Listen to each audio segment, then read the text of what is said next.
the next test we're gonna do technically is for the, it's basically like a length test for the adductors, adductors. It's called Patrick's test or Faber's test, and the Faber part of it is standing for flexion, abduction, and external rotation. So we want to move into this kind of figure 4 position. And I'm placing the lateral malleolus above the patella. You don't want to jam their lateral malleolus into the patella. Now in this case, I usually pin down the opposite side because gravity can just make her roll to that side. I'm going to hold you there. What I'm looking is that this knee can come down to be almost flush with the other leg. So it does look like there's a little bit of tension in adductors here. Because if they're short, they're going to keep the leg up. If they're lengthened, they're going to, how's that feel? Truthfully, when I was, I had some SI joint testing done at a hospital. They were looking for like a lesion. And they did this test, but then they applied pressure to, so you might get like some pain in the inguinal region or in the anterior aspect of the SI joint. But for our intents and purposes, we're probably just gonna use it for a short adductor test.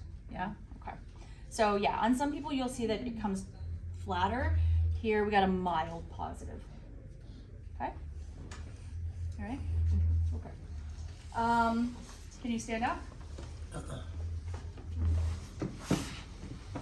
Can you stand up on one leg? That is Trendelenburg test. So what are we looking for? We're looking to see that we're testing the strength and the innervation of the gluteus medius of the stance leg. Two possibilities. They could fall to the opposite side or compensate by shifting their body weight over the stance leg so that glute med doesn't have to activate and hold them in an upright position. Okay? There's, do you want to say the other tests relating?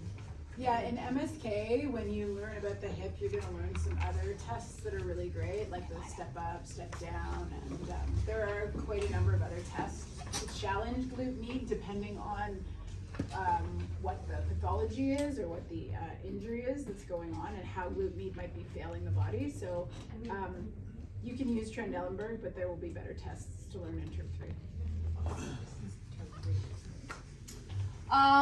You want to come back on this side? And the last test is for wearing of the articular cartilage on the head of the femur or in the kind of lunate surface of the acetabular labrum. Acetabular labrum? Like around the acetabulum. Sorry, the articular aspect of the acetabulum, the part that makes contact with the femur. Okay? Positionally, a lot of people mess this test up. We'll just say that to start. Can you just scooch a little bit closer to me? You absolutely want to start with the knee pointing towards the opposite shoulder. You okay? Tell me if anything's uncomfortable at any point.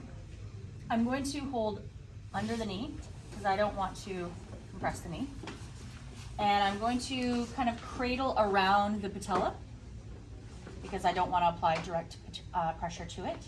But with the knee pointing to the opposite shoulder, the first thing I'm going to do is apply a longitudinal force. So my body weight is going down through the shaft of the femur, pushing the head of the femur into the acetabulum. Okay. From here, I am going to externally rotate and abduct while maintaining that force along the shaft of the femur. Any pain? Okay, I'm going to release the pressure. So what I've done is I've tested the outer aspect of the acetabulum by rolling it out into abduction and external rotation. Then I release my pressure, come back to my starting position, again add force. Now I adduct and internally rotate. Are you okay?